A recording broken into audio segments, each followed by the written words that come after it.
Hello, Michelle. How are you doing? Can you hear me?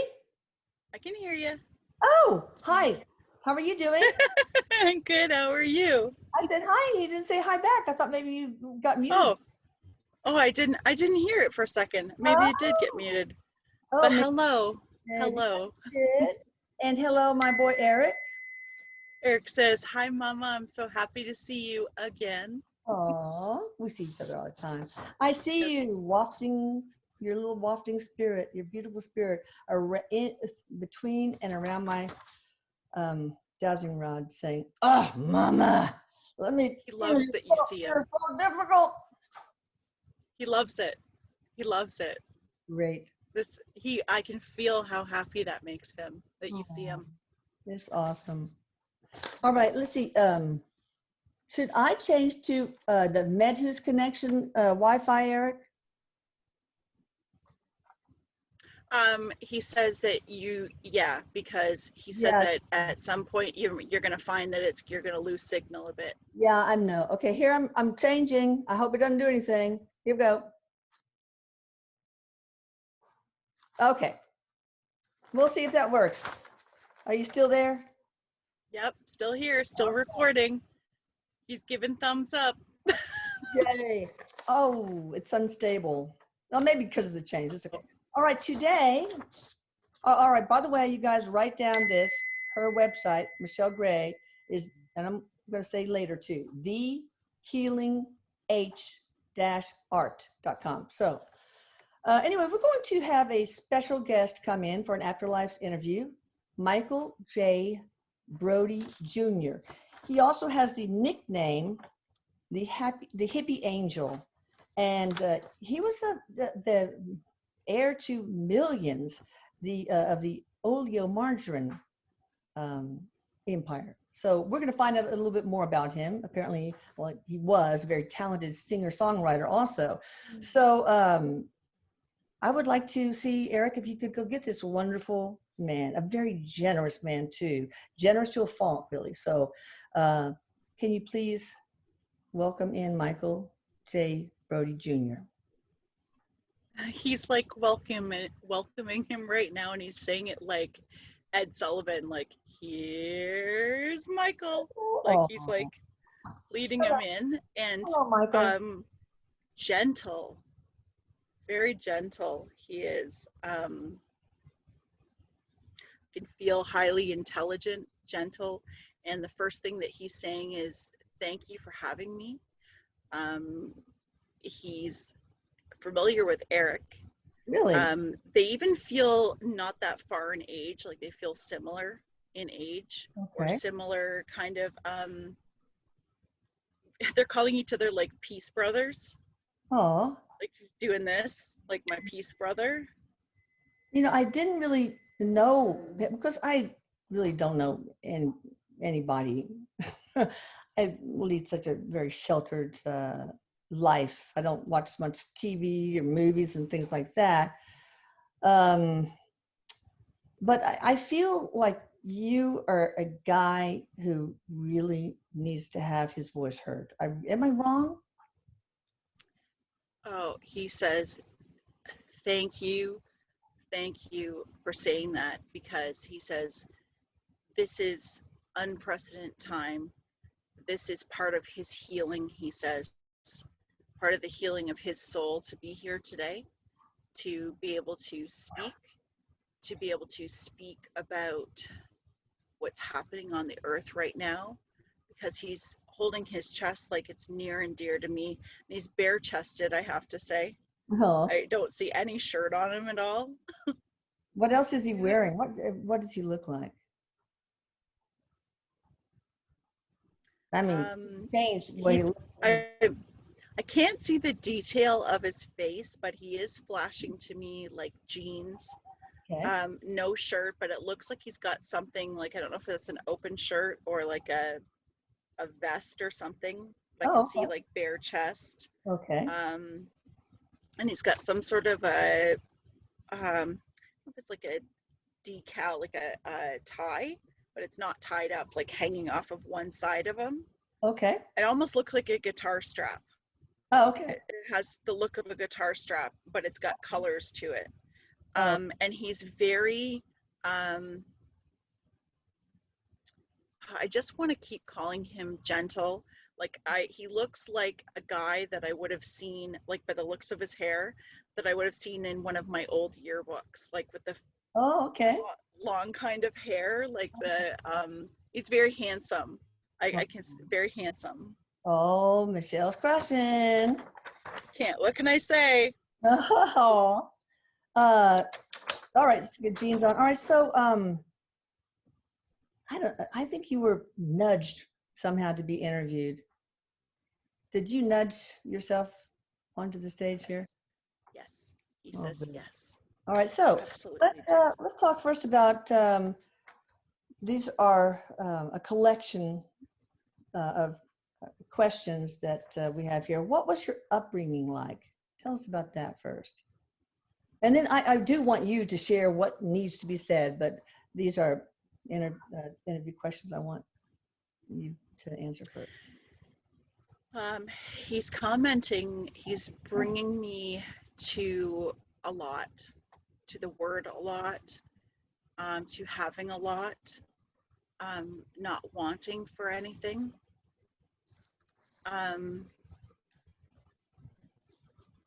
He's not really saying spoiled, but having, not having a need for anything, having everything available to him. How did you get along with your parents and your sister? And were you close? Loving relationship, disconnected? I mean, I don't know. I mean, every He's relationship saying, downs. I love them very much. I love them very much. Well, you love everybody when you're over there. But what was That's the very true. yeah? What was it like? He's showing. He wants to draw out his sister. He's putting the most of the weight on his sister right now, saying being close with his sister. But he also is saying that he was misunderstood. He wasn't well understood. I don't know if there was concerns, because I get the feeling that there was concerns about him, not so much as a young child, but as he got a little bit older. And he says, I was not a sheep. I did things my own way. And so, not that there was discontent, but I wasn't very understood. I didn't feel understood. Okay, what did they think? What did they misunderstand about you? What was their conception that you disagreed with? Sorry, I forgot when I was taking my computer around to show you something, and I forgot to plug in the microphone. Oh, so there might be a little discrepancy at the beginning of the audio quality. Sorry, technotard. All right, go ahead. I gotta say that when he brings up his family, there's a lot of guilt that seems to come up there. They You feel a guilty? lot of that he does, that he feels guilt. Oh.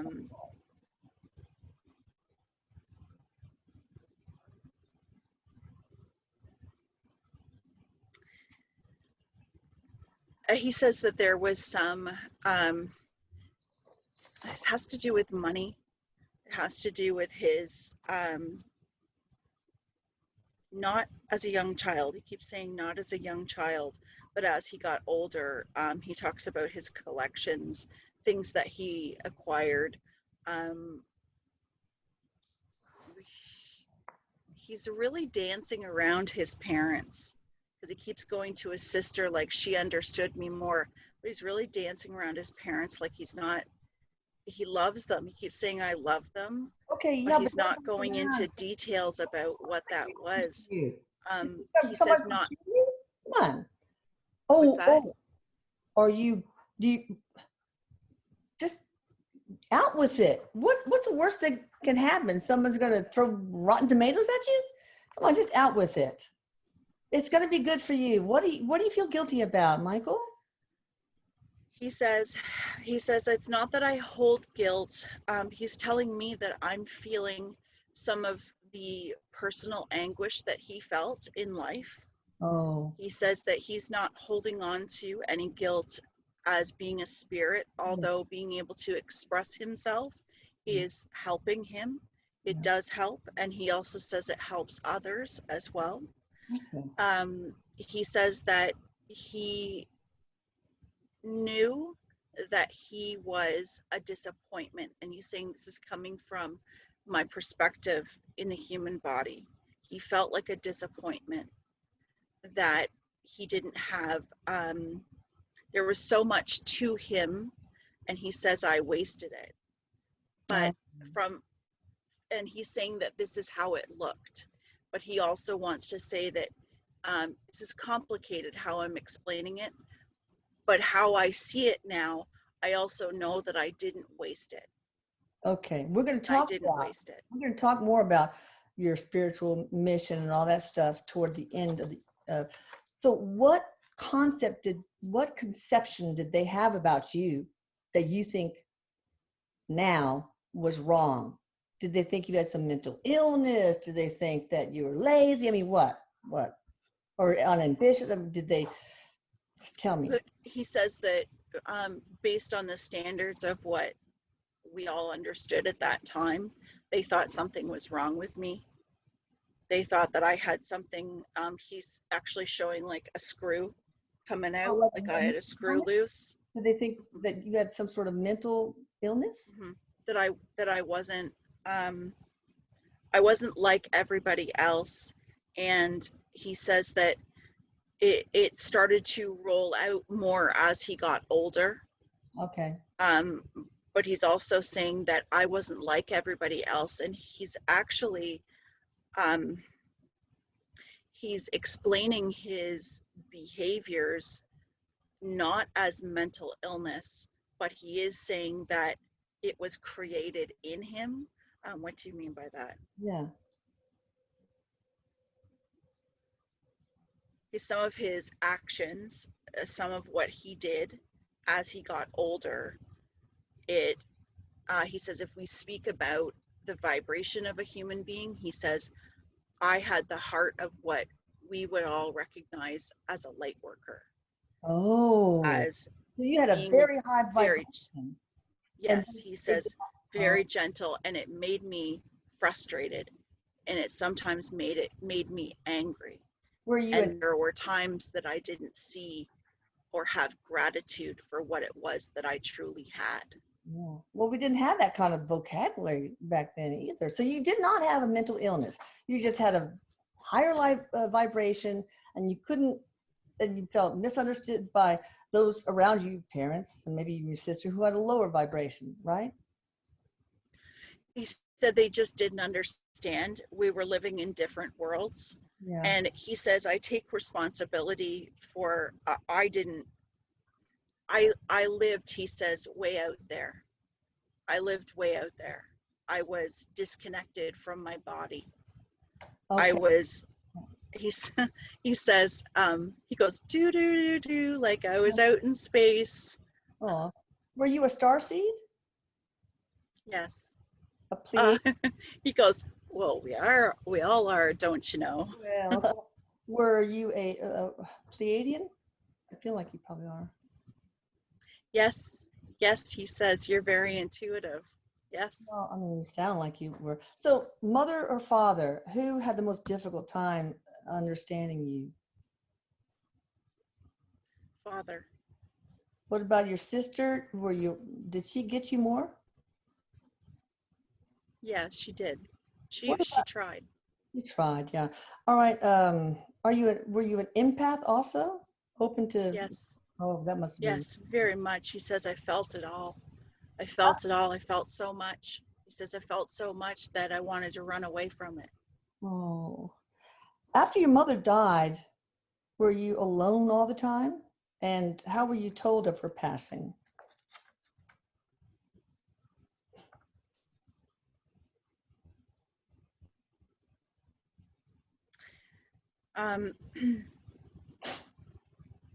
He wasn't told face to face.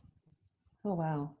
Because he's showing me taking a piece of paper and crumpling it up and throwing it, like he had heard it through somebody or was told through somebody. There's a lot of pain that he carried with that, because this is where, I don't know if this is the guilt or the, okay, okay. I'm not sure if he was younger, because there's a little bit of a, it's not that and I'll just explain, it's not that I'm feeling him having pain in spirit, but there's something to this that is what others may have thought that was a cause for his behavior. And he's calling this a catalyst Okay. for what was to come ahead. Yeah. Okay. All right. So, was your father close to you and your sister? I mean, he might have misunderstood you, but was he still close to you? He says, yes. He keeps saying that my family tried. Yeah. Okay. In your teen years, were you aware of what was happening in the United States? I guess the wars and everything. I don't even know where you're from. Okay. Oh, okay. Go ahead. Were you aware of the tumult that was going on? Okay, it's interesting because he's showing me Black Lives Matter right now. Oh, wow. Okay. He's showing me like standing up. He's giving me visuals of signs, like standing up for what you believe in. He says the world was in a lot of change. He started to take interest. And he's saying not all at once. It was like he was feeding his brain, but he's also saying that, oh, feeding your brain. So there was drugs. He started to get into what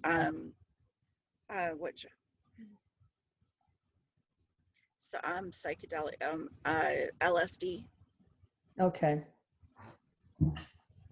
Because he shows the heart in me hurt for some of what I understood and some of what I didn't understand. And he says not understanding what to do about it. And he's also like, the reason why he's showing Black Lives Matter is he says the movement, the movement, the movement of everybody, the movement of what was happening in society. And he was very much part of that culture. Okay.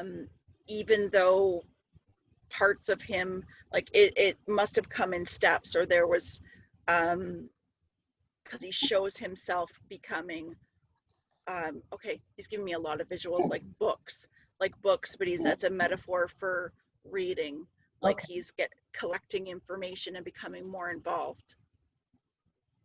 Okay. All right. When you inherited money from the estate at 21, how did you feel about that?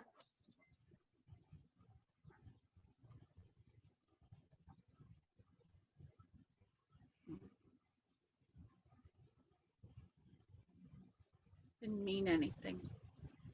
Okay. He says it didn't mean anything. Wow. When you met Renee, was it love at first sight? I mean, did you feel that she was your soulmate? Oh, yeah. As soon as you said the name Renee, my whole heart chakra just filled right up. And he says, yes. Yes. Have you had many lives together? Past and future, maybe?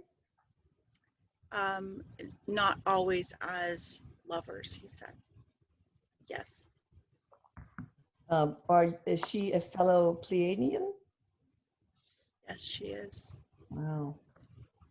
Was it in your heart to give money to those who need it the most? That's right. You were just giving it out like candy because it wasn't important to you. That's right. he says, I was the subject of a lot of attention. There was a lot of controversy, and there were so many that I could help. He says it made me feel good for what I felt that I couldn't do in the world. I felt like I was able to do something. I felt deeply inside like I was given something that I could then spread. It didn't mean anything to me. And so I wanted to live off of love. Oh, I wow. wanted to live off of music. Well, but you didn't want to go broke. I mean, you have to eat and put a shelter over your, roof over your head, correct? He also says that the drugs, he says not being grounded. Yeah. Yeah. He says that without having that balance within his body and his mind, that if we were to look at it from the perspective of he lived way up high, and he says like literally he lived way up high, and he made choices and decisions that weren't well thought out. Yeah. Well, what did Renee think about you giving all the money away? Was she okay with that?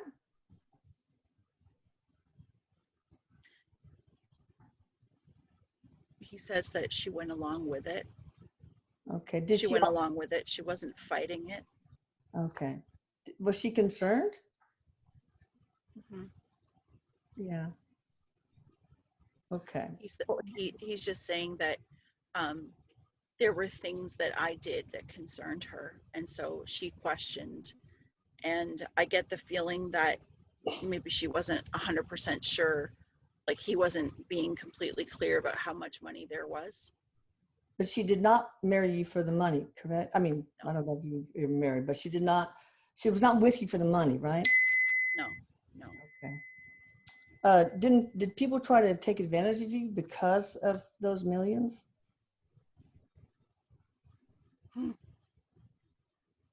He says, of course. Yeah. He's kind of making a bit of a joke and saying, extra, read all about it. And he's like tossing bills out, like everybody come get your money. Everybody come get your money. He's yes, he says, I made myself a target. Oh gosh. Okay. Of the people who were business associates, did you feel taken advantage of because of your kind heart? Yes. You were overly trusting, right? Yes. Because you were a light worker, an empath, right? And because you were Canadian, but also because of the drugs? Yes, he says that he had difficulty, and there was like people didn't completely understand what was going on with him, so it was questionable what was happening with me. And there were times that I wasn't concerned about the decisions that I was making at the time. I wanted to trust, and he's like, it just didn't connect. And so yeah, sometimes there were some that would take advantage. Okay. Did your sister get any money at all?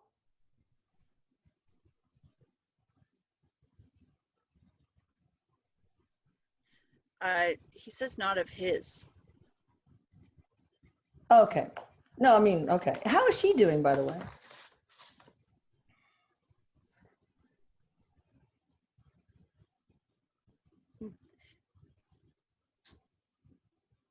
She dreams of him.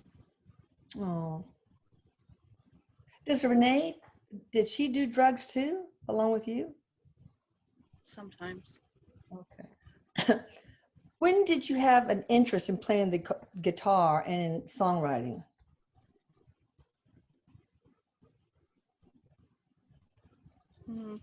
He's showing like as he got older, as he it was like something he says like in his heart, but it must have been something that wasn't like that he talked about from a child, because he's like, I picked it up and I just started, as he got a little bit older, when he means older, like this is like around that time, around his 20s.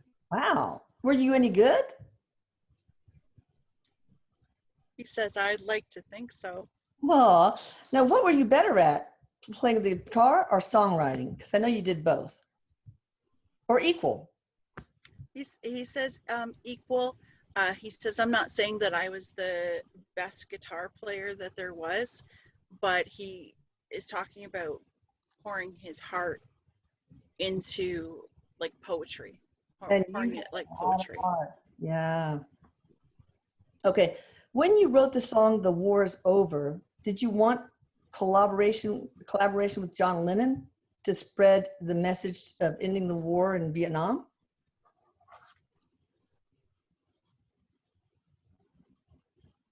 Yeah. Yeah. So what happened with that?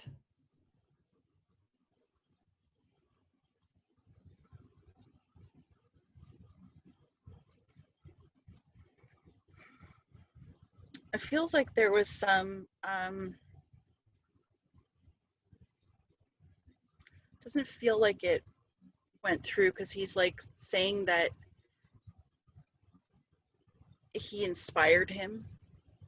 There Who? was some inspiration, Wait, who inspired who? like Michael inspired John Lennon, Oh. or that there was some inspiration of his music. Yeah. Okay. Um, do you think the words of John Lennon's song of "If You Want It" were those really John Lennon's words, original words? He says yes. They weren't yours? He says no. He keeps showing me like there's flavor of mine, but he says it's not my words, Okay. but there's flavor of mine is how he's putting it. Do you feel like you were taken advantage of by John Lennon?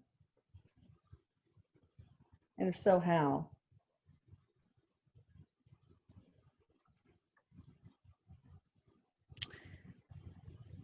He says, you know, he doesn't feel that he was taken advantage of him. There I, were some, um, but he's showing that John Lennon, he says, was very intelligent with what he did. But he also says that he was not, okay, he says as brilliant with the words, or as brilliant as putting the words together, that he collected inspiration, that he would get inspiration. So he's not saying that he took advantage of him, but he says he can see how it would look that way. Their interactions,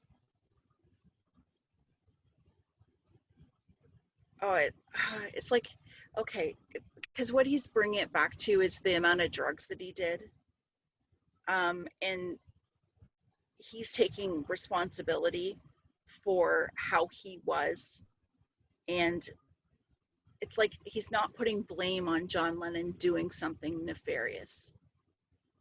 He says like it's not that he did something purposely to take advantage. well, some think that one of the reasons you committed suicide was because you were so disappointed in John Lennon. Maybe you felt dismissed by him or felt unimportant, or felt like your Well, contribution wasn't important enough or he something. says that is true. I did feel that way. Okay. He's saying that I did feel,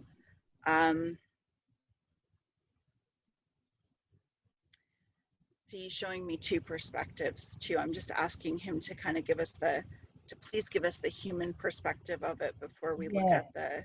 Yes. spiritual perspective, so we can kind of clarify here. Yeah. Okay.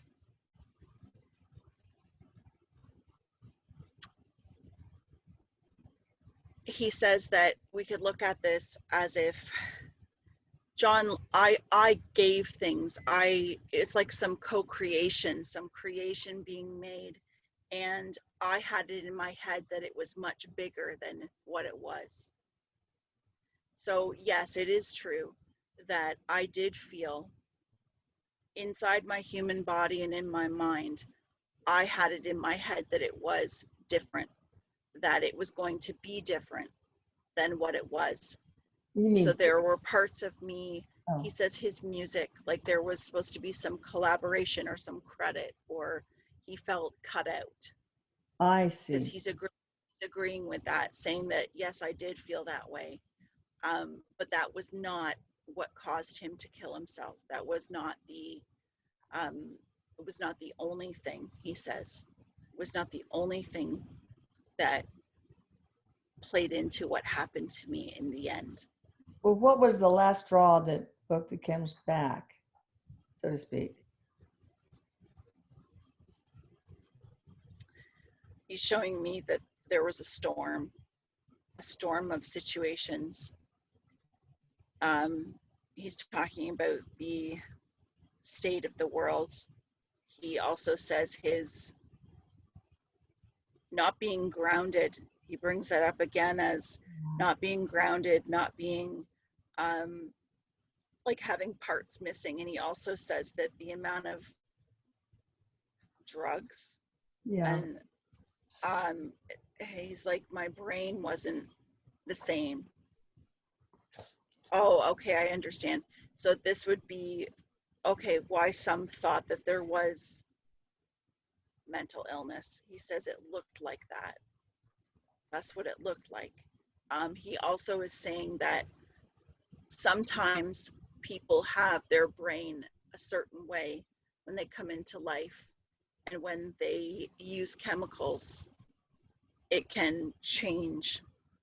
It can change, it can damage, and it can create something, behaviors, disturbances. Yeah. And he says, mix that with who I really am, mix that with how I really felt inside, and my feelings of not being able to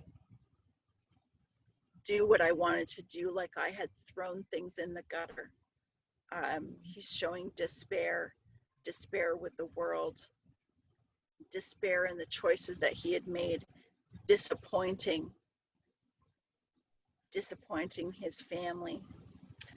Okay, you know what? Here's my theory. Maybe I'm channeling from Eric or whoever, but I have a funny feeling, and it could be some past or future life bleed through to this too, that when your mom died, that blasted open at least one portal in your energetic body, and through that, maybe some negative entities came through, and they love feeding on, you know, addictions and depression and all that stuff, and that just tore you apart, and they love suicidal ideation, etc. Could that have been where you plagued, just like Eric was too, these negative entities telling you to, feeding on fear and depression and sadness and disappointment and all those negative emotions? Could that have been it? He just said, yes, ma'am. He says, you are exactly right. And I'll tell you, Lisa, he already showed me, he gives a lot of visuals, and he showed me a very strong connection to Eric Oh wow, in that's why. how things had taken place. So yes, you did channel that for sure. Mm-hmm. Wow. So if I had just done portal work on you back then, you might not have, this might not have happened. And is it, Yes, so yes, was it from the death of your mother? it was a catalyst. Okay. Yes, Is there a bleed through from another life? yes. Wow. Hmm. There's war. He shows me civil war. Okay. We're going to get into another life that most Mm-hmm. of, but actually you can share it now.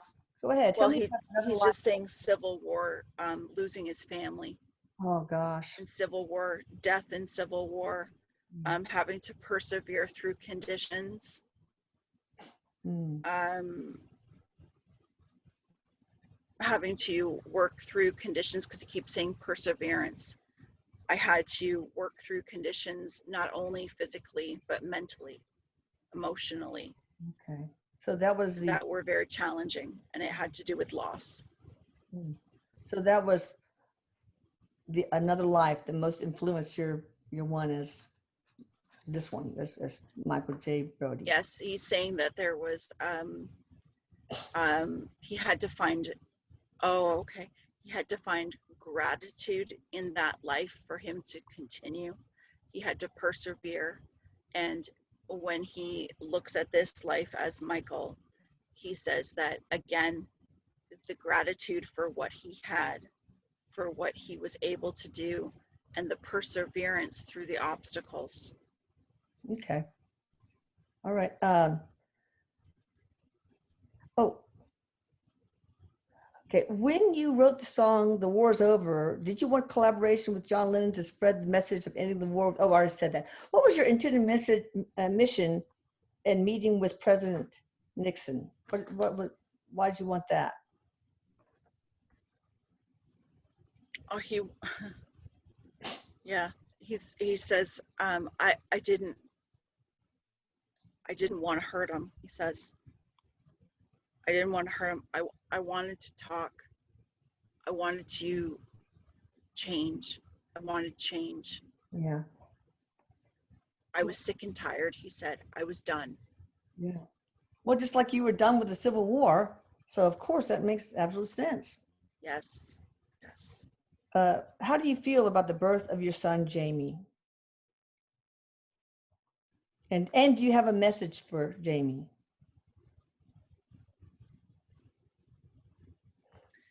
He says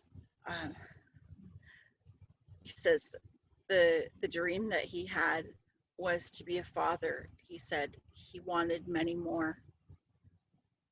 He just wanted to live free.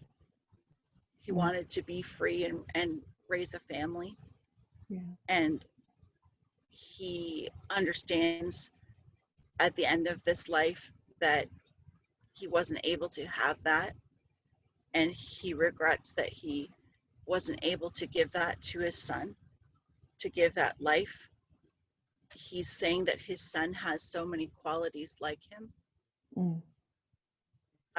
He says the talent of his heart, the type of heart. Oh. He also says that he is connected to him. He always has been. Does he give him signs at all? He does. Okay, good. Like what? What's his favorite way of communicating to his son? Loves electricity. Oh, plays with electric. Loves electricity of all kinds, he says. Oh, okay. He says when things seem a little they seem a little off, he says, when off, like flicking on and off, when things don't quite seem right, he says that's me. Oh. There's a person who asked this question. Did you plant a message in my thoughts? Karma is a bitch and then you die.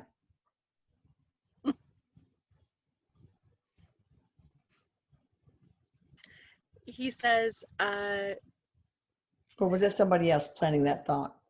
Yeah, he says as a human being, I might have said that, but I didn't say that in spirit. Oh, okay, okay. Do you want to change the world and its thinking?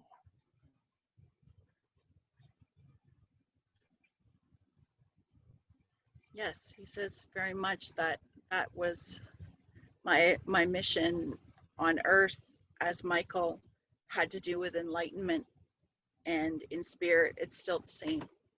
Well, we'll get in more to that when I talk about your spiritual mission and all that stuff, but do you like being remembered as the hippie angel? I think that's kind of hip. I like it. Yeah, he does. Yeah, it's kind he of does. Cool. Oh, that's why he's the peace sign, the angel. Oh, that's so cool. Yeah. What are you doing now in heaven? Jamming with Erik, maybe, at least in part, right? Yeah, he says that he's had a couple jams with Erik. Good. He's been able to play with Erik, but he said that he's free, and he says it just like this: "I'm free, man. I'm Oh, free. I'm I'm so, free to do whatever I want." And he shows his feet like I'm not wearing shoes. See? all right. Yeah, Erik, when I work in the scalar field and okay, I turn off the internet, all sorts of preparation. It says, is there anything missing or wrong? And yeah, it's always yes. Well, okay, I got a stone in my pocket. I'm so sorry. And then it's like, okay, now, no. Okay, what is it? And it comes down almost always to, oh, my feet are just a little too dirty, so I got to wash them. Oh. So, all right, let's go through these usual lists I ask everybody.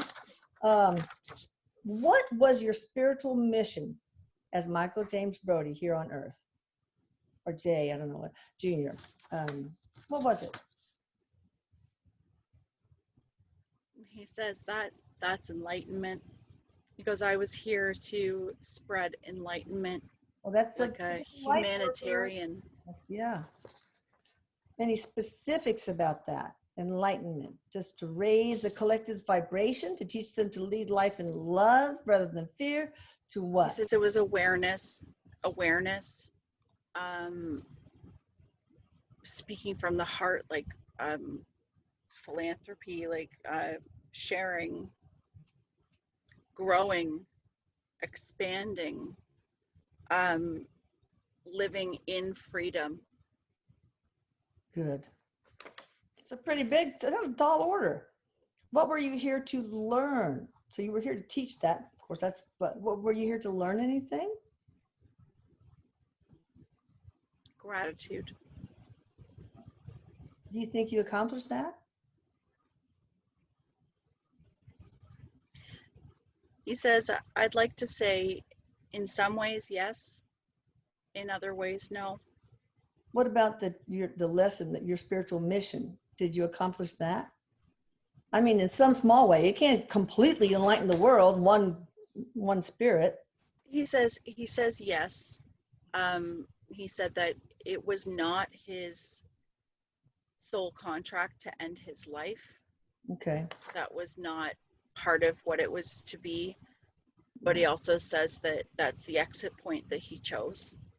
That's the way he chose. And did he leave a mark on the world? And he's calling it with an imprint of what I came here to do. Yes, I did. Good. Yeah. So it was one of the exit points, and yeah. Yes. But it's interesting that one of the things you were to learn in the Civil War was to persevere, and yet you did not in this life. He oh, okay. Do you know if he was shot? I don't know. Maybe Because the Civil War. he's showing being shot in Civil War. Oh, okay. Okay. Yeah. So because he's comparing, like, having this is something that as a soul, there's because he's got a life, a fractal of him, he calls it, like a part of his soul that's living in Nebraska. Oh, wow. Interesting. Living out part of this, and he's showing, like, having the opportunity to continue on part of this mission. Oh, okay. How he's explaining it. Is he a farmer or? Yes. Oh, really? Yes. I didn't guess that. Yes. Okay. Yes. So how is he doing that? Enlightening the world one piece of corn at a time? One corn? He's an organic farmer. Oh, that's nice. Wow. Okay, that's wonderful. All right. So you are persevering in that fractal. Yes. And he says, oh, yes, of course. He says, and he goes, and what I'm doing right here, right now, what to say, in this space right now. Yeah. Yes. Your story is not going to be forgotten. This is one way that we're trying to help you accomplish that, to continue to enlighten the world with at least this little YouTube. So you guys share for Michael's sake, okay? For the sanctity of his soul contract, okay? If you don't, then God shall smite thee. Okay. Okay, do you have any regrets? I mean, it was your exit point, so I don't know if that should be, do you have any regrets at all? He says for the trail of hurt, like he's showing his sister, Mm. um, just for hurt that he caused. He says, my girl, the hurt on my girl, Mm. my boy. Yeah. Okay. What insights did you have when you first crossed over, first transitioned? What was the first insight you had? He says, oh shit. Oh, really? Oh, The God. first thing he said was, oh shit. Um, he says, seriously, as far as insight, he says it really was freedom. Yeah. It was really just a glorious feeling of, wow, like I am free. He said, I had some work to do.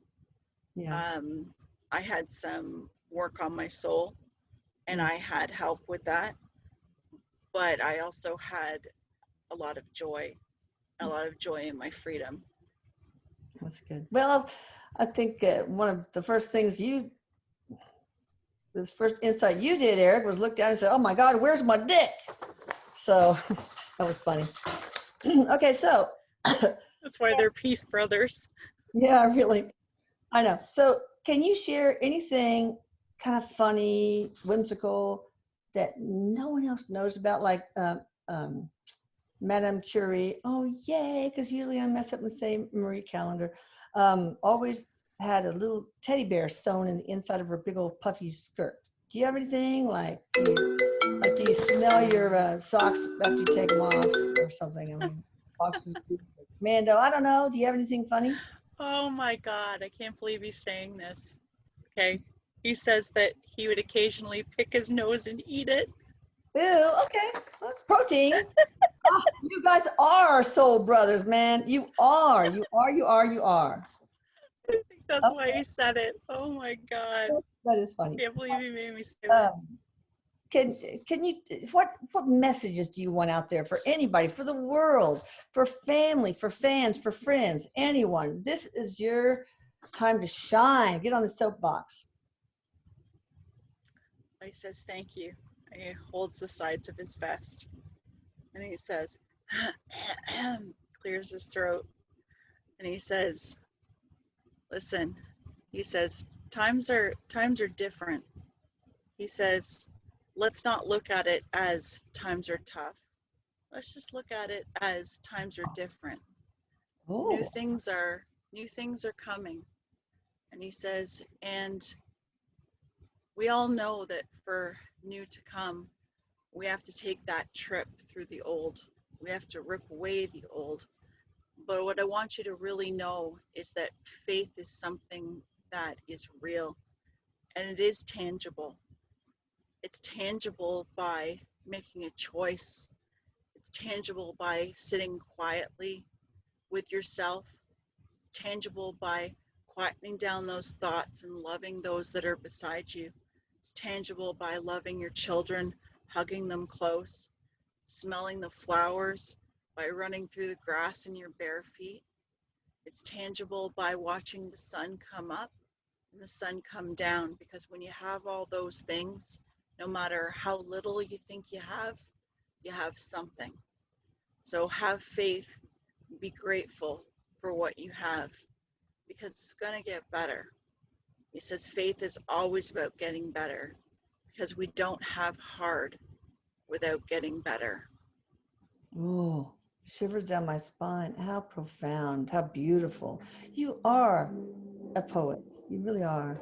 And thank you for that. Eric, do you have anything to say or add or ask? He's just adding on what he said, saying that one of the, onto gratitude, he says, you know, everyone, one of the greatest things that we can do for ourselves is by looking at what we have in our life and what we can be grateful for, not what we're missing, not what we wish was, not what we don't understand, but what can we be grateful for right now. And that gratitude might just be that your shoes have awesome tread and your feet feel good. And if that's what you can take right now, then give it to yourself, Wow. because that's how we'll get through all of this. Well said, Erik. That's awesome. And for you guys who are struggling, you should really go to the Channeling Erik blog, channelingerik.com, and look up a break from being human, because that can really help too. So who's calling me? Anyway, thank you so much. Erik, I love you so much. Loves you Michelle, too, Mama.